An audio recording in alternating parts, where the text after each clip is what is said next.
6 a.m. St. Louis, KMOX FM, Hazelwood. Always live on the free Odyssey app. This is the Verizon Extra Innings Show. Verizon, the most reliable 5G in St. Louis. 6:45 for a play-by-play broadcast. The 1-2 pitch with 2 down. Scott swings, he strikes out, and this ballgame has come to an end. All Nationals tonight, they put it away 8-2. Yeah, that's how it finished off, and John certainly was correct in saying all Nationals. It was all Washington. They put up 3 runs in the first. Didn't know it at the time, but that's all they would end up needing, winning by an 8-2 score. Welcome into the Extra Innings Show. We are presented by Gray Bar. Gray Bar is your distributor for electrical and datacom needs. My name is Matt Pauley, coming your way from Busch Stadium. If you would like to join us, there are multiple ways to get connected. You can call or text 314-436-7900. 314-436-7900 is how you get in here, or you can tweet at me at Matt Pauley on air, MattPauley on air. Or for those of you who are watching us on the video stream, Facebook, Twitter, YouTube, you can leave a comment in the chat, and we'll address those as we go along. Look, I'm generally not at a loss for words. I don't have a lot to say about this game. Andre Pallante is a guy who pitches to contact. He pitches to contact today. It didn't go well. You have games like this sometimes when you pitch to contact. I'm already seeing some messages come in, instead of reading in the individual text. I can just deal with the overall theme. A lot of people were frustrated that Pallante was allowed to go as deep into the game as he was. He was kind of doing what he always does, and sometimes it's bad luck. I hate using the word luck because there was hard contact today. So luck's a bad word. He did not. I'm not trying to tell you he pitched well. There was hard contact against him, but the quality of pitches, if this makes sense. Sometimes when you're pitching to contact, there's going to be damage, and sometimes there's not. So I didn't have a problem with him sticking around in that game. He didn't give up runs in the final couple innings that he was in there. I guess the final inning that he was in there, he gave up a run in the 5th, didn't give up a run in the 6th inning. You don't know what's going to happen with Miles Michaelis tomorrow. I have to think maybe that plays into it a little bit as well. You want to have as much of a bullpen available. I'm willing to get upset about stuff. I'm not getting upset about Pallante being left in there, because he's the dictionary definition, and this is going to sound like I'm taking a shot at him. I'm not. I like Andre Pallante a lot. I'm glad he's in the rotation. I think he's somebody who can continue to be in the rotation for a long time for the St. Louis Cardinals.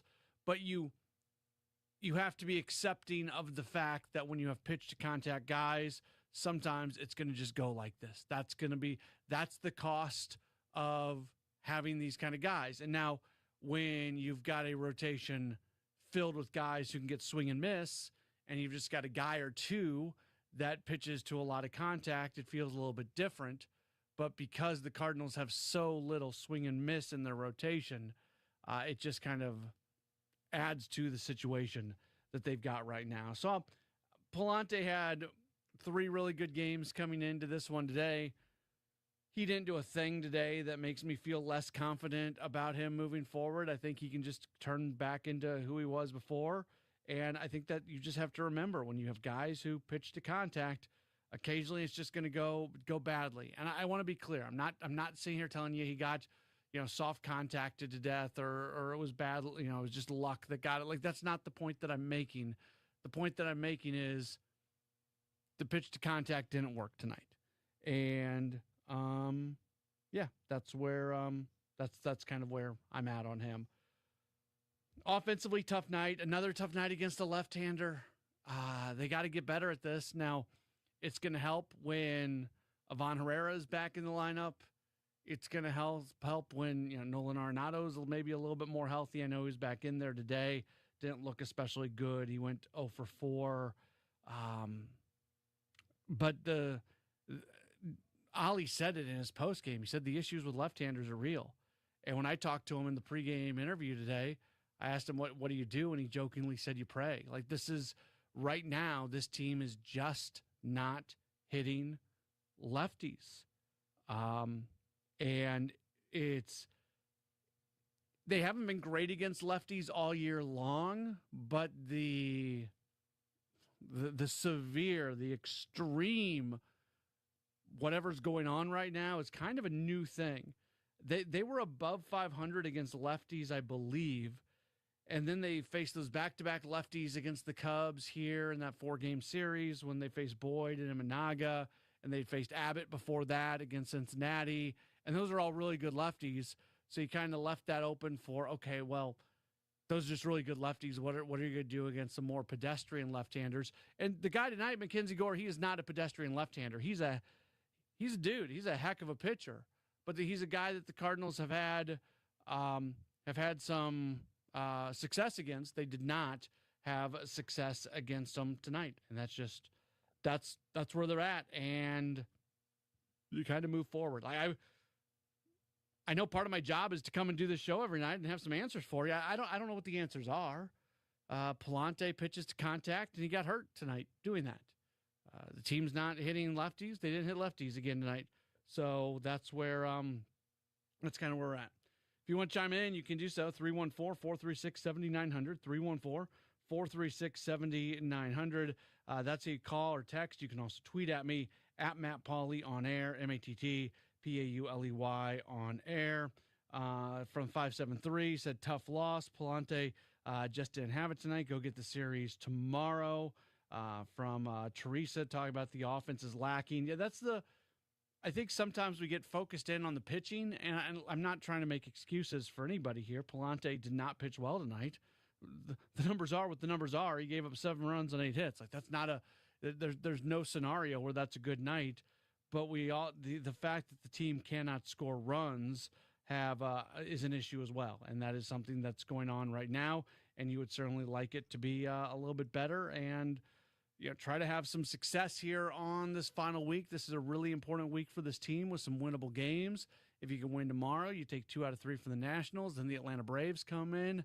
They have really been scuffling here recently, and it gets you to the break, and hopefully that's an opportunity to go through a little bit of a reset here, which is something that feels like this team could use from a health standpoint more than anything else. I think a lot of guys who are playing are pretty darn banged up, and that's something that is an issue right now.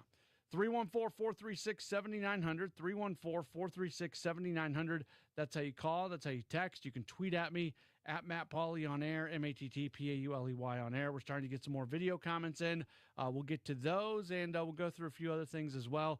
That's all coming up. Don't go anywhere. This is the Extra Innings Show here on KMOX. At CertaPro Painters, we know that a happy place comes in many colors, like ones that inspire a sense of wonder, or a new flavor that makes life just a little bit sweeter, or one to celebrate those moments that lift you to new heights, at home or at work. We'll make your happy place your own. CertaPro Painters. That's painting happy. Each CertaPro Painters business is independently owned and operated. Contractor license and registration information is available at CertaPro.com. You might know Graybar for cable and connectivity, but there's one more thing you should know us for that can help optimize your project's total value, like our comprehensive electronic solutions for security, AV, wireless, and networking, or our specialized job site services, like material staging and kitting, or maybe our logistics specialists who can help you identify efficiencies and ensure just-in-time delivery. So consider what one more thing you may need to optimize your bottom line and get to know us for that. Yep, Graybar does that. It's Tom Ackerman. I've been talking about it for years because we've been enjoying it for years, and that is Innsbrook. Innsbrook Resort, Innsbrook-resort.com. What a place. And the home values have increased 105% in the last 5 years, so it's a great return on investment. The new Sonnenhaus houses are available this year. The modern exterior of a treehouse with cozy interior elements of a cottage. Innsbrook-resort.com. Now, back to the Verizon Extra Innings Show. We are back at it here on KMOX. Cardinals lose tonight. They fall to the Washington Nationals 8-2 after winning yesterday in the series opener, so an opportunity to take the series. If they can win tomorrow, Miles Michaelis can have a bit of a bounce back. That would be good for the club for a number of reasons, and they're matched up against a guy tomorrow that I feel like they can have some success against in a right-hander in Michael Soroka, who's got a 5.5 ERA. So yeah, if they win tomorrow, they take 2 out of 3, and you never begrudge a series victory. If you want, but they got to take care of business first tonight, and we'll be talking about that around this time coming up tomorrow. If you want to chime in, you can call or text 314-436-7900. 314-436-7900. That's how you call. That's how you text. Tweet at me at Matt Pauley on air, or leave a message on the video chat, and we'll get to some of those coming up in just a while. But let's get our first phone call of the night. I believe it's Wayne who has given us a call. Hey, Wayne, you are on the Extra Innings Show.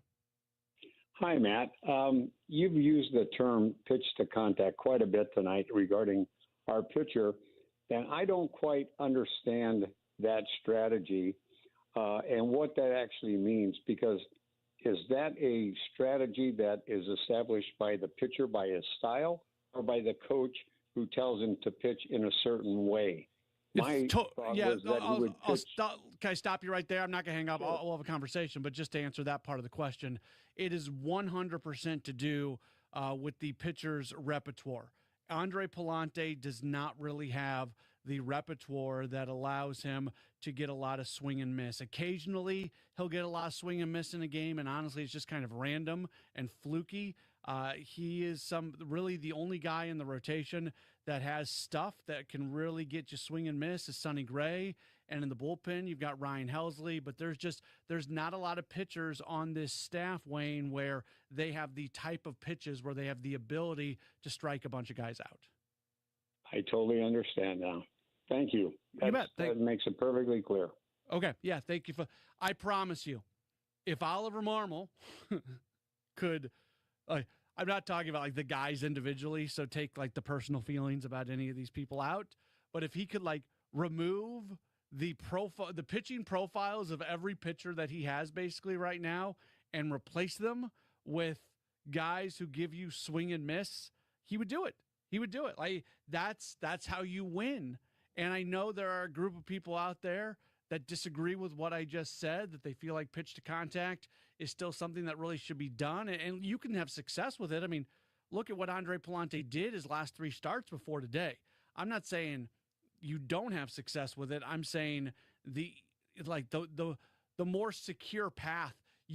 Andre Palante can go out and be basically working at 100%, have his best stuff, and if guys hit it where other guys aren't, well, those are going to be hits, and that's going to be a bad luck day for him. That's not a description of what happened tonight, but it can happen. It does happen.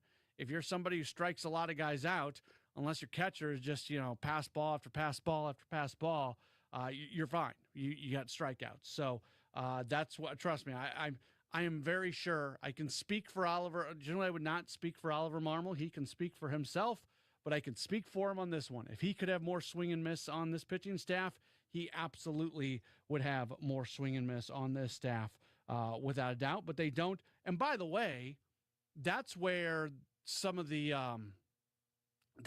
credit really should go. And it's hard to talk about this, and I realize it's hard to talk about this when this team is in the middle of the run that they're in right now, where they're just not getting a lot of production from starting pitching.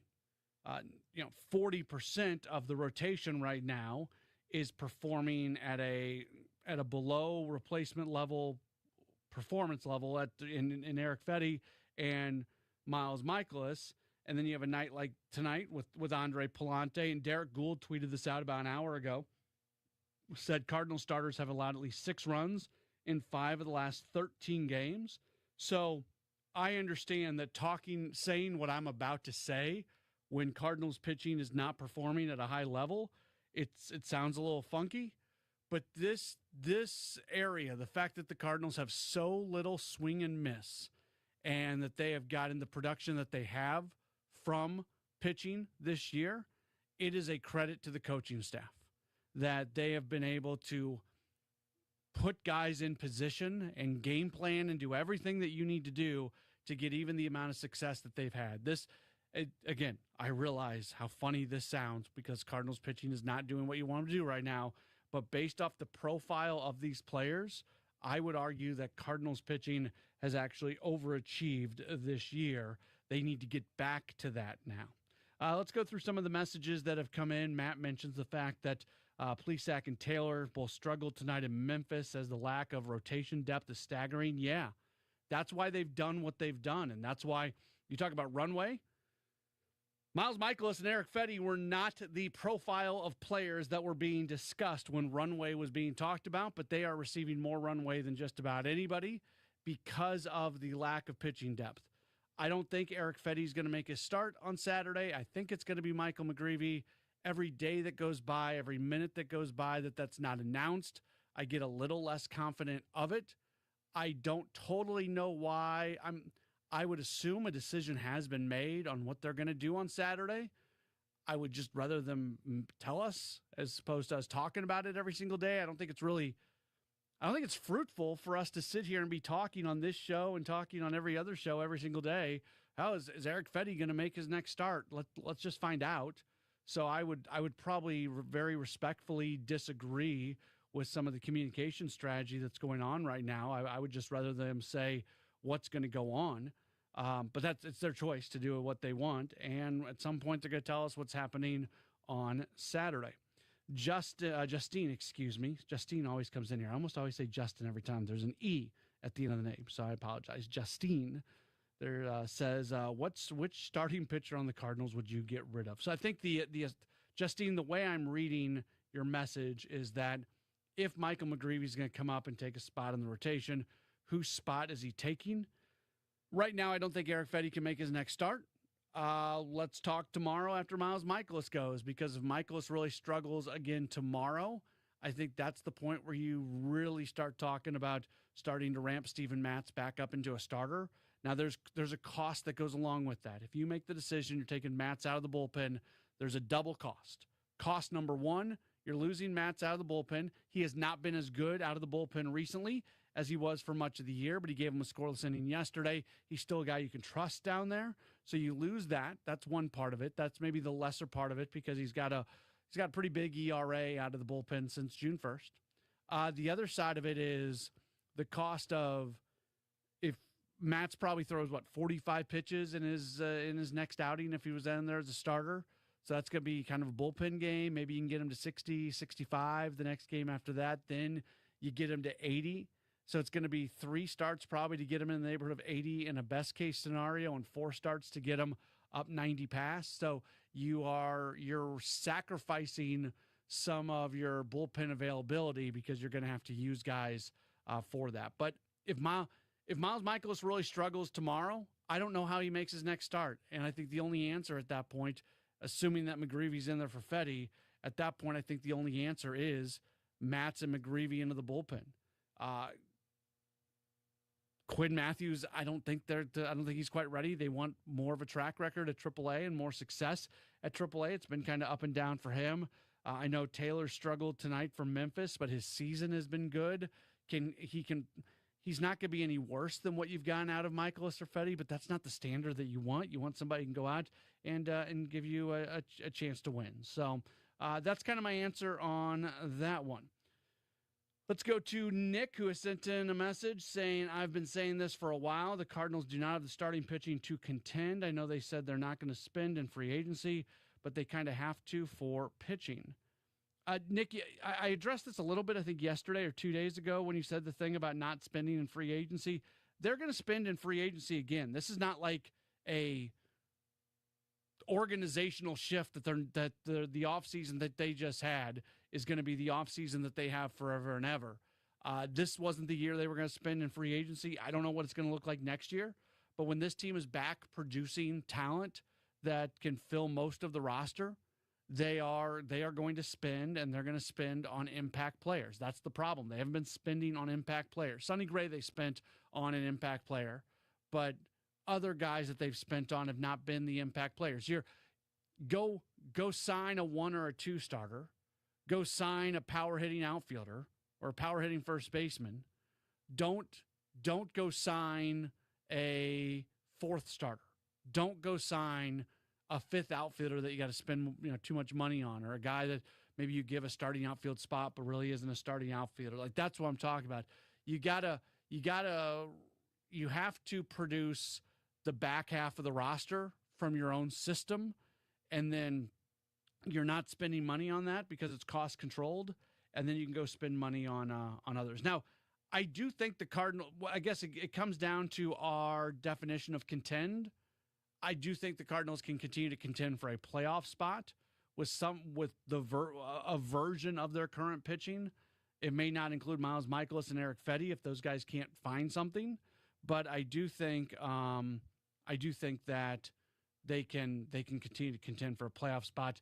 Nick sends in a follow-up, says the question is, will they actually pony up? I think they will. I have heard from many people in the organization that they have and look, you don't have to believe this, but I've heard from many people in the organization that there is absolutely the intention to get back to spending money on free agents. And just listening to some comments that John Mozeliak has made recently, I think there's an understanding from ownership that the industry has changed a little bit, and it's the amount of money you have to spend and the amount of years that you have to give and all that sort of stuff. There's an acceptance of that's where we're at right now, and they are going to be right there. Henry sends in a message, says the 2021 deadline type year got an arm. Don't overpay. Get a few arms to see if you can't get into the playoffs. As Lester and Quintana were pivotal team. Yeah, if they can find like a Jose Quintana type, Quintana was huge. Like he ended up being your playoff opener that year against. He pitched game 1 of the playoffs. So a guy like that, if they are available, and you can get them and not overspend for them, I feel like that's kind of the ceiling of what they may get.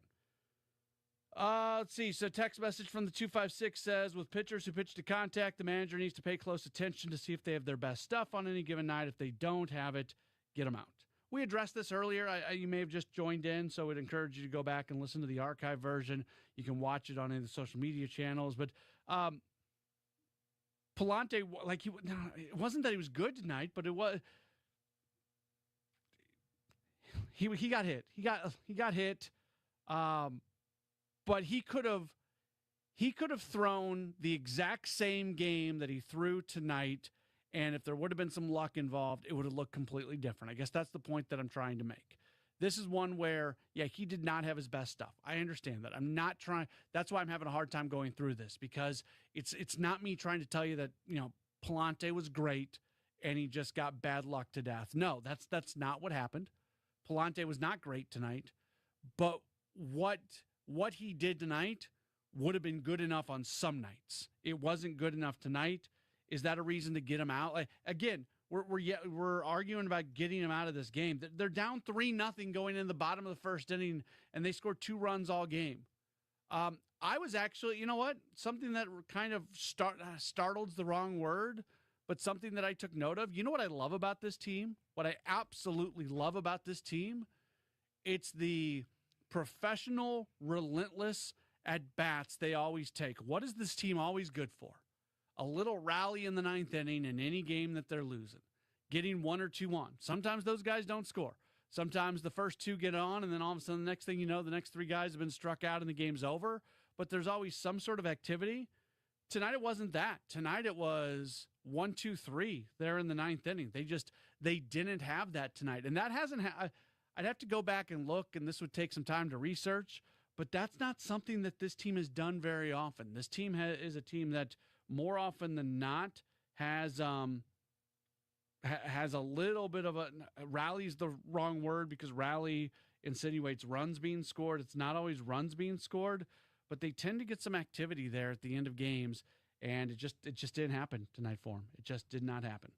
8-2, the final score. The Extra Innings Show is being presented by Gray Barn. Gray Barn is your distributor for electrical and datacom needs. What's on Deck is presented by Chesterfield Fence and Deck. We've talked a lot about what's on deck because Miles Mikolas is going to pitch tomorrow. 4-6, 5.26 ERA. Michael Soroka goes for the Nationals, 3-6, 5.40 ERA. I was about to wrap up the show, but Walt comes in here, and I'm glad Walt asked this question. Walt says, Matt, what is your take on Ricky Horton's comment about Abrams signaling pitches while on second base in first inning before the 3-run homer I agreed with his take. Yeah, so I was actually in the radio booth when that happened. I spent most of the game sitting in the press box area here at Busch Stadium, which is a level above the radio booth. But I'll pop into the radio booth after the pregame show wraps up. And I was sitting there when Ricky saw it, and I thought it was interesting. And I went back and looked later on at the video of it, and yeah, he all of a sudden really starts jumping around. And then the next pitch is hit for a 3-run home run. Now, let's be also very clear about something. That pitch that Palante threw that went for a 3-run home run was one of, if not his worst pitch of the night. That was a terrible pitch, with all due respect to Andre Palante. That was a non-competitive pitch. I tend to agree with Ricky. When you don't see somebody jumping around, and then all of a sudden they do that. And I watched him, and I watched other runners on the bases throughout the game after that happened, and it never really happened again. That was a signal. That happens. And I think it happens more in baseball than we realize. That one was really overt. But to be this is where guys who played the game versus guys like me who watch the game are different. Because that doesn't... I don't notice that. I don't see that just watching the game. I was so glad that I was in the radio booth when that happened, and kind of I watched Ricky watch it, if that makes sense. And it was cool for me. I love it when I get to see the game through people's eyes who have played the game or managed the, like, it's just it's a fun experience for me to be able to have. And yeah, that was something that I think Ricky got it right. I think that was a signal.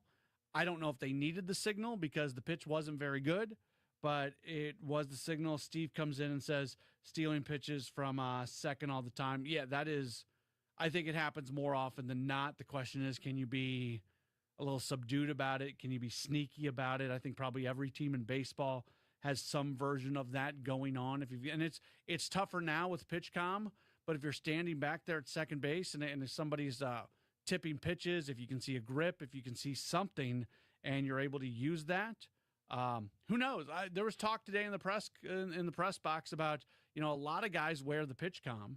It's not just the pitcher and the catcher. There are some other guys who wear PitchCom. Could it be loud enough where somebody is on the bases and they hear something? I don't know. But I think the stealing pitches from second is something that does happen more often than maybe we'd like to admit. So really, that's part of the wonderful things about having Ricky on the broadcast, that he was able to catch that, and I thought it was really interesting. And as soon as I reopened my computer, the first thing I went back and looked at the video of him on the bases, and he did the jumping around there at second. He did not do at other times that I could find, and he did on that pitch. So I feel like I'm not accusing, but I am leaving open the door for a distinct possibility. How about that? Is that a good diplomatic way of saying it? That is it for the show tonight. Thank you so much for being tuned in. Good show. Good conversations about a good number of things. I'm using the word good a lot on a night where the Cardinals don't win, but maybe I'm just trying to force positivity to all of us.